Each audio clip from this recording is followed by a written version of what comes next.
Dios les bendiga, hermanos. Bienvenidos a una nueva entrega de nuestra serie Unidad Familiar en los Últimos Tiempos.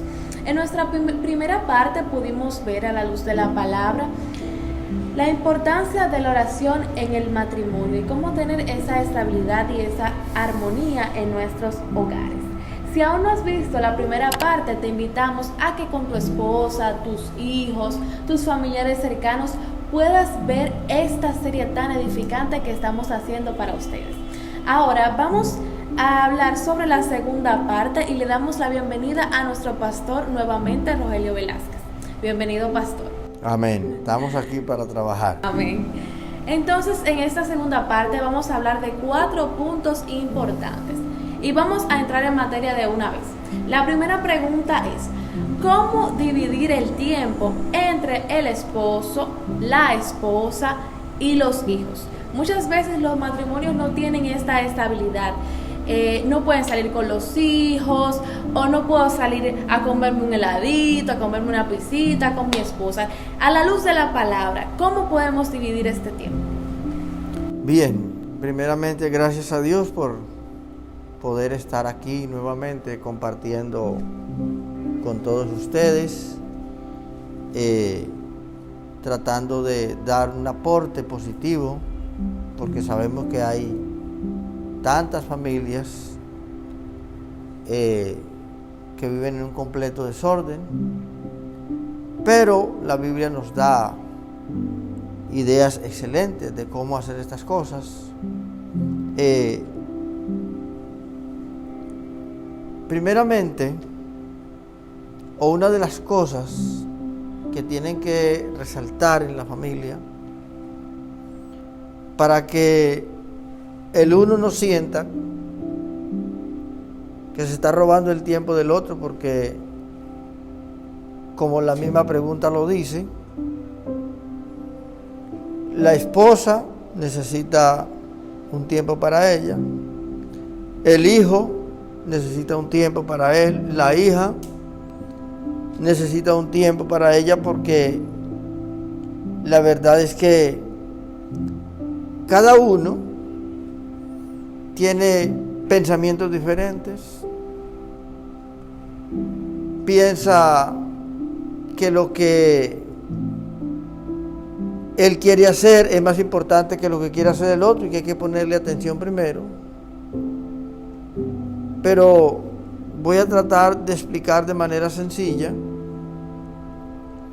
de cómo lograr un equilibrio entre una cosa y otra. Y es de la siguiente manera: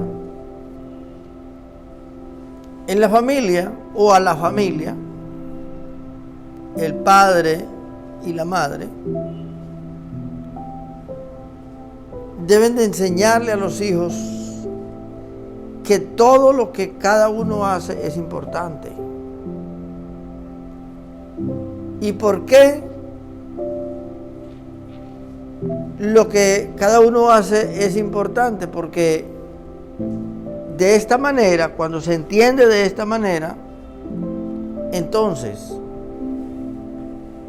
si me interesa lo de la hija, y si lo de la hija le interesa al hermano, le interesa a la hermana, entonces es más fácil cuando las cosas se tratan en familia, y si todos están interesados en lo que el papá va a hablar, la mamá va a hablar, o la hija va a hablar, o el hijo va a hablar.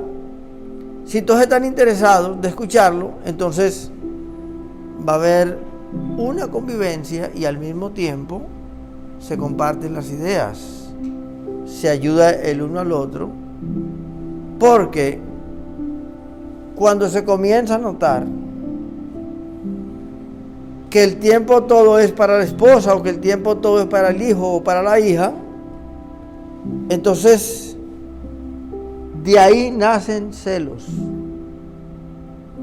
y se crean resentimientos, y se dan casos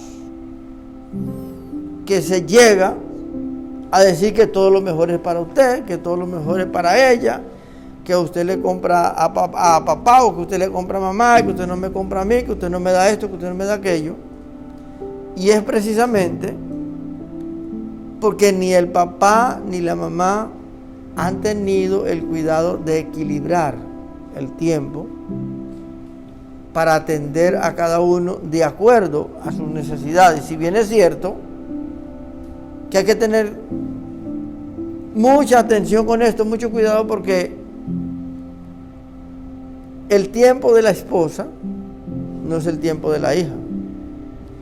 El tiempo de la hija no es el tiempo del hijo, por lo que les dije al principio. Cada quien expresa cosas diferentes. Entonces, lo más esencial y lo que mejor resultado da en estos casos es que cuando la familia o cuando en la familia se le da la importancia de vida a cada una de las cosas que hace él, que hace ella, entonces todos están interesados, todos tienen el deseo de oír y de participar, y así se hace más fácil repartir el tiempo, porque es difícil llevar una disciplina o llevar un orden. Bueno, a usted le toca tiempo conmigo de tal hora a tal hora, a usted a las 5, a usted a las 4, a usted a las 3, etcétera, etcétera, porque entonces eso se convertiría como en una academia militar o algo que la gente o los hijos tendrían que acostumbrarse de una manera muy rígida a esto, pero se puede vivir en comunión, se puede dedicar tiempo de una manera personal a cada uno sin que sea tan notable, porque usted no ha desechado ni a la esposa, ni al esposo, ni al hijo, ni a la hija, sino que está siempre el padre de familia. Y hoy es bueno que aprendamos esto o practiquemos esto. El padre o madre de familia tienen que estar disponibles, como se dice, 24/7 para los hijos. Y muchas veces uno comete el error de decir, no puedo ahora, o espérese a mañana, porque no sabemos la gravedad del caso que vamos a escuchar o lo que está ocurriendo, y quizás cuando reaccionemos pueda ser demasiado tarde. O sea, en pocas palabras, lo que nos quiere decir es que darle a entender a los hijos que cada quien tiene su espacio en la familia. No olvidando cultivar el amor entre la pareja, pero tampoco entre los hijos. La Biblia dice, haciendo esto sin dejar de hacer aquello. O sea, no olvidándonos de lo uno ni descuidando lo otro, porque dentro de la familia, y parece como fuera de tono decir esto, pero dentro de la familia todo es importante, y voy a mezclar ahí, oigan esto, dentro de la familia son importantes hasta las discusiones. Y alguien se preguntará, ¿por qué? Porque si se ponen a discutir, esa es la forma de ponerse de acuerdo con algo. Cuando hay inclusive hay momentos de que los hijos, de que el esposo, de que la esposa, en un momento de una discusión acalorada, dicen cosas que estando calmadas o calmados no les sale decirlas, no se inspiran a decirlas, y de pronto en un momento acalorado uno se da cuenta de lo que el hijo tenía guardado, de lo que la hija tenía guardado, y se le soltó así. Entonces todo, en vez de rechazar estos momentos, hay que dejar que circulen, que fluyan, que sucedan, porque no vivimos, o sea, en la familia realmente no es como una especie de tabernáculo de santos, o una especie de santuario donde todo el mundo actúa correctamente, y tampoco uno como padre o la madre como tal, tampoco estamos puestos por Dios para tachar y rechazar todo lo que los hijos hacen, porque una de las cosas muy importantes para poder trabajar en familia y lidiar con la familia es que yo me debo de acordar de mi época que viví, que la mamá se tiene que acordar de su juventud, de cómo vivió esa época y no tacharle a los hijos todo, porque eso trae la mala consecuencia de que los hijos se aburren y a la vez pierden la confianza en papá y en mamá. Y mire, pastor, es muy interesante porque la respuesta encaminó a la segunda pregunta. La segunda pregunta es: ¿a quién debo amar más? ¿A mi esposa o a mis hijos? Esto viene a la luz de que hay muchas esposas o esposos que dicen: no, primero están mis hijos que mi esposo. O también, como usted explicaba anteriormente, esa escena de celos por no darle el espacio que le deben de dar a cada quien, se crea esa discordia en la familia de ¿a qué hago? ¿A quién amo más? ¿Qué debo hacer? Precisamente podemos casi enlazar una cosa con la otra,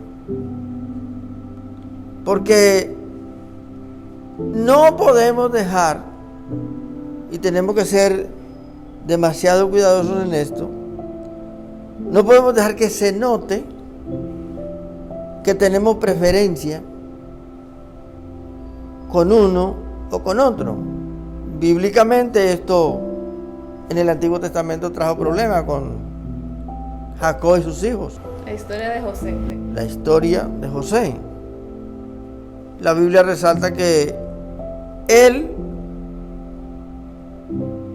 le mandó a hacer a José una túnica especial de colores, o sea, resaltaba.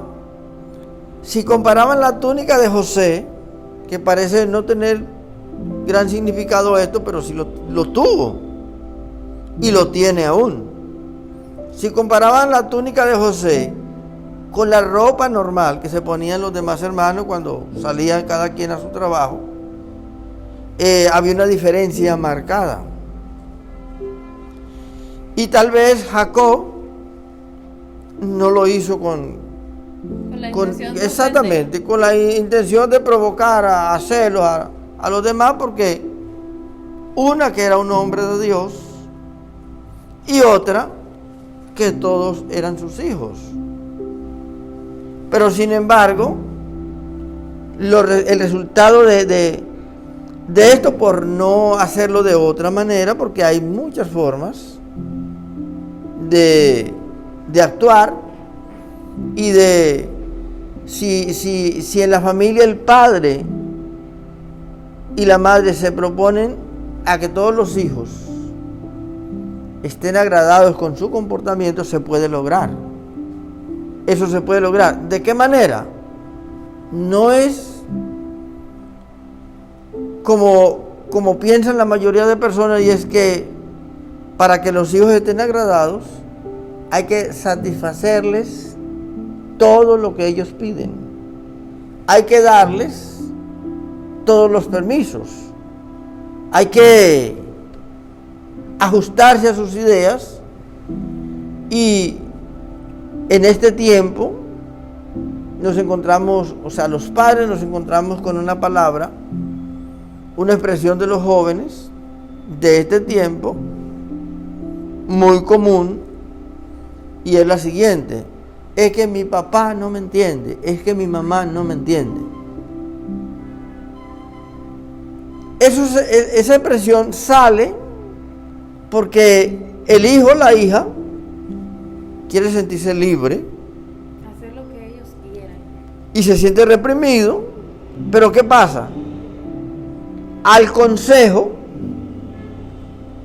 que hay que darle oportunamente en determinada etapa de su vida, a ese consejo hay que agregarle el amor.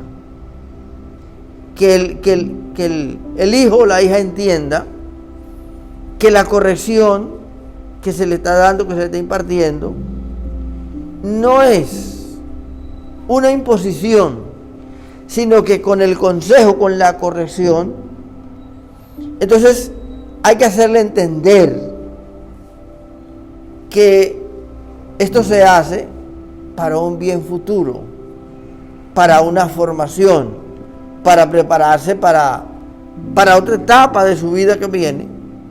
Pero si no se sabe hacer, entonces lo que hacemos es,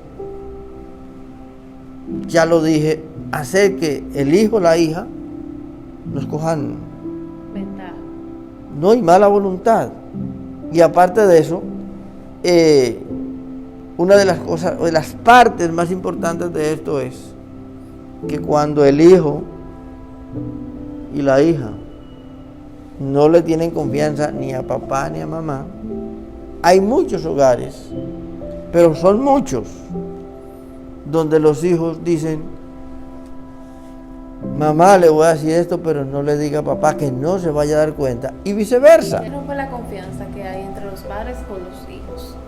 Entonces, para que esto funcione, tiene que ser que el hijo o la hija tenga la misma confianza en papá que en mamá, porque entienden que entre los dos lo pueden orientar y solucionarle, ayudarle a resolver lo que le está pasando. Sí, yo entiendo que deben de haber límites, y como usted decía ahorita sobre la manipulación, de que muchas veces los hijos crean esa manipulación con los padres para lograr algo, y de eso se trata la tercera pregunta. Padres manipulados por los hijos. Vemos niños pequeños de 5, 8 años que hacen cualquier berrinche para lograr que el padre o la madre haga lo que ellos quieran. Y eso se ve mucho en este tiempo, en estos últimos años. Entonces, en este caso, y a la luz de la palabra, ¿qué deberían hacer los padres? Bueno, ojalá que lo que voy a decir a continuación haya muchas personas que lo entiendan, porque no solamente niños y niñas de 4 y 5 años son manipuladores. Los niños son manipuladores desde antes de aprender a hablar. Desde bebés. La primera forma de los muchachos expresarse es el llanto. Y voy a decir algo que es muy conveniente que los que nos siguen o los que nos están viendo lo aprendan. Y es lo siguiente: los niños no nacen con resabios. Los niños no nacen con malas costumbres. La manipulación de los hijos son los padres que se la enseñan de manera indirecta. Y alguien se preguntará: pero ¿cómo yo le voy a enseñar a mi hijo a que sea manipulador o que haga conmigo lo que él desee? Eso es sencillo.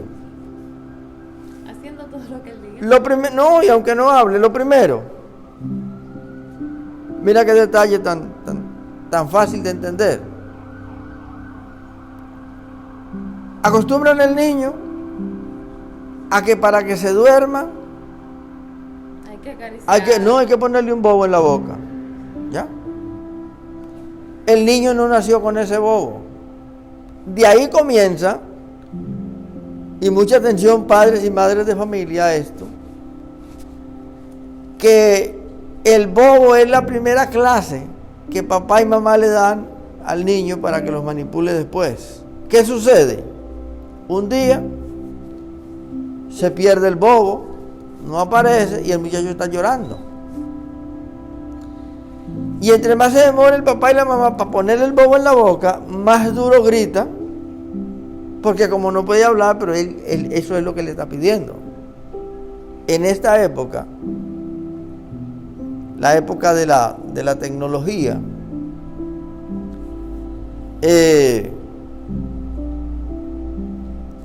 para que los niños se estén quietos,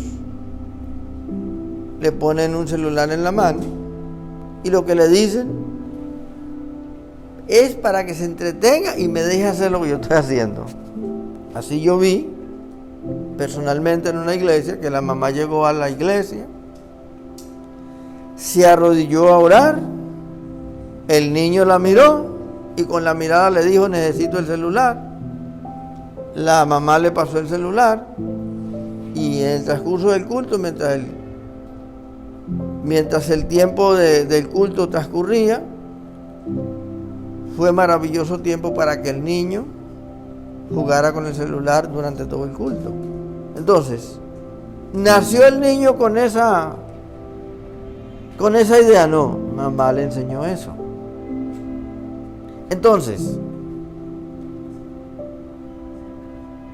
de la misma manera, cuando están pequeños, es que ellos cogen esas mañas y cuando ya están grandes, de cierta edad, se les salen de control a los padres. Usted oye a papá y a mamá diciendo, pero yo no sé a quién salió este muchacho.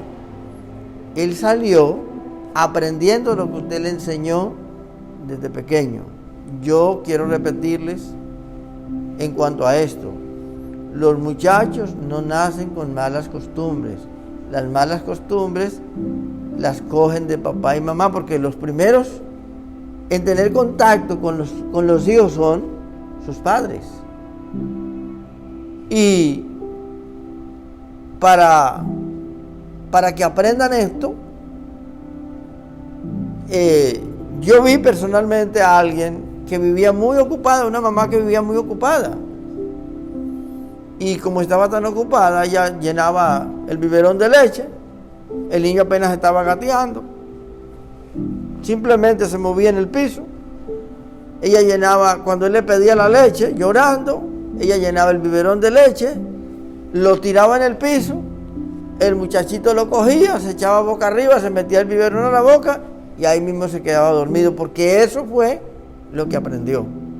Ese no daba tormento, ese no manipulaba, ese es lo que había que atenderlo. Entonces, da pena y duele cuando nuestros templos están llenos de cristianos que le llevan el celular al niño a la iglesia para que juegue, para que lo deje ir al culto. ¿Y él qué va a aprender? Es la pregunta que nos debemos hacer. Entonces, en concreto, la manipulación viene de los padres. Viene de los padres, porque no saben darle la formación desde pequeño, porque eso es lo que dice la Biblia. Si el árbol nace torcido, ¿quién lo corregirá después? Entonces, de aquí viene la última pregunta, que es cómo guiar correctamente a nuestros hijos en el camino de Dios. Sabemos que nuestros hijos y nosotros mismos como jóvenes nos relacionamos con todo tipo de personas, ya sea en la escuela, en la universidad, en el mismo trabajo. Podemos asumir costumbres y podemos asumir actitudes que muchas veces, pues, un niño no puede dividir entre lo que está bien y lo que está mal. Entonces, en ese caso, ¿cómo podríamos nosotros, pues, guiarlos en el camino correcto o hacerles entender qué es correcto? Lo que dice la Biblia es: instruye al niño en su camino, y aun cuando fuere viejo no se apartará de él. Ahora, ¿de qué manera el papá y la mamá interpretan esa escritura? Porque una cosa es leerla y otra cosa es aplicársela al hijo. Los niños no se van a interesar, ni tampoco lo van a poder hacer, de discernir entre que no puedo hacer esto y esto sí lo puedo hacer porque esto es bueno y esto es malo. Ellos no lo entienden. Entonces, ¿qué pasa? Venimos con la secuencia de la otra pregunta. Las primeras personas que tienen contacto con los hijos son los padres. Entonces, la mayoría de padres piensan que leerle la Biblia al hijo ya es guiarlo en el camino, darle un chancletazo y llevárselo para la iglesia, ya creen que eso es guiarlo en el camino. Pero hay otra cosa mucho más importante, que es la que menos se hace, y es el ejemplo. Que muchos padres no lo dan. La mayoría. Lamentablemente. La mayoría. Porque le he preguntado yo a niños, ¿usted por qué no ha vuelto a la iglesia? Bueno, sencillamente porque mamá no viene, papá no viene a la iglesia, ¿verdad? ¿Usted ora en su casa? Bueno, mi papá no ora, ni mi mamá tampoco. Entonces, instruir al niño en su camino es vivir un ejercicio permanente de obediencia y de ejemplo para que el niño se interese, porque cuando papá hace mucho lo mismo, el muchacho entiende que tiene que tener un motivo para hacerlo. ¿Por qué hace mi papá esto siempre? ¿Por qué mi papá ora siempre? ¿Por qué mi papá lee la Biblia siempre? ¿Por qué mi papá no dice palabras obscenas? ¿Por qué mi papá no trata mal a mi mamá? Etcétera, etcétera. Entonces, instruir al niño en el camino es un trabajo que hay que hacerlo desde antes que el niño o la niña comiencen a hablar. Porque si lo dejamos para después, entonces va a suceder lo que usted acaba de decir. En la calle, y en este caso, si hablamos de los niños se manejan más fácil mientras no van a la escuela. No estoy diciendo que es que no vayan a la escuela, no, sino que cuando comienzan a estudiar, inclusive cuando comienzan sus primeros años de enseñanza, entonces ya ellos vienen a la casa y ellos quieren hacer lo que hizo el compañerito, la compañerita. Entonces, tenemos que interesarnos desde que eso sucede en la casa. Ya viene el niño con una actitud diferente, viene hablando diferente, viene actuando diferente. Entonces tenemos que ir a buscar el origen de esto y hacernos responsables, porque el papá y la mamá dicen, no, pero yo le di educación a mi hijo. En el colegio, en la escuela se aprenden números, se aprenden letras. La educación se imparte en la casa. Entonces, en conclusión, con el ejemplo de los padres podemos guiarlos por el camino correcto. Sí, porque hoy o mañana, sea que crezcan en el temor de Dios, o sea que no quieran ir a la iglesia, pero esa semilla que se ha sembrado y que se ha abonado con ejemplo, tiene que dar fruto a la larga, porque esa es la promesa de la Biblia. Cree en el Señor Jesucristo y serás salvo tú y toda tu casa. Bueno, pastor, gracias por estar aquí con nosotros y por contestar nuestras preguntas. Hasta aquí ha llegado nuestro contenido del día de hoy, esperando que te suscribas a nuestro canal de YouTube para que estés pendiente y actualizado de todo nuestro contenido. Dios te bendiga.